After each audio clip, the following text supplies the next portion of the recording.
Hello et bienvenue chez Schki et compagnie. Et dans l'équipe, on s'était dit qu'il serait intéressant de faire une petite vidéo pour revenir sur les éléments hyper importants selon nous quand on veut se lancer dans la vidéo, notamment sur YouTube.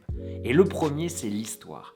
Quelle histoire tu vas raconter, comment tu vas sélectionner ton sujet et surtout comment tu vas réussir à générer de l'empathie et de l'intérêt à ton audience. Pour ça, il y a bien entendu des techniques qu'on va retrouver souvent dans la narration, comme par exemple présentation des personnages, intrigue, déroulement et fin. Et pour développer ensemble ta série, ta narration et surtout le storytelling qu'il y a derrière, on va travailler ensemble grâce à des storyboards qui vont t'aider à construire chacun de tes épisodes. Le deuxième élément, c'est le son, puisque personne ne regardera une vidéo aujourd'hui avec un son médiocre. Et les gens préféreront même regarder une vidéo avec une qualité d'image moins bonne, mais un son plus important. C'est notamment dû au fait qu'on regarde la plupart du temps nos vidéos sur YouTube avec nos écouteurs et du coup, le son a intérêt d'être bon si on ne veut pas se casser les tympans. Le troisième point, c'est se filmer. Alors là, pour ça, chez nous, on a deux conseils. Le premier, c'est côté matos. Il faut faire attention, bien entendu, à une bonne caméra, mais surtout à de bons micros. Comme je l'ai dit tout à l'heure, le son, c'est hyper important. Et je répète pas ça uniquement parce que chez nous, dans l'équipe, on a un super compositeur et musicien qui nous le répète à chaque vidéo. Et le deuxième point super important, c'est d'allumer sa caméra et de s'enregistrer le plus fréquemment possible. Parce que cette petite relation qu'on a avec un petit cercle qui est jusque là, il faut l'apprivoiser. Il faut apprendre l'habitude d'être naturel, ou du moins le plus possible en face d'une caméra, et ça, il n'y a pas de secret, c'est l'entraînement.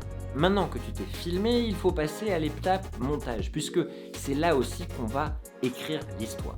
Dans le storyboard, justement, on a toute une partie où on va construire ensemble le montage et l'importance de certains cuts. Est-ce que dans un épisode, tu veux avoir plus de tension, tu vas accélérer les cuts? Est-ce que dans un autre épisode, tu voudras plutôt ajouter de l'animation? Peut-être un petit bonhomme qui apparaît, peut-être une animation complète en 3D. Ça, c'est à voir justement dans le montage et justement quand est-ce que tu le mets après avoir écrit tes épisodes, bien entendu. Et le dernier point, je dirais le point bonus, c'est un truc que les gens oublient souvent. YouTube, c'est pas la télé. Je m'explique.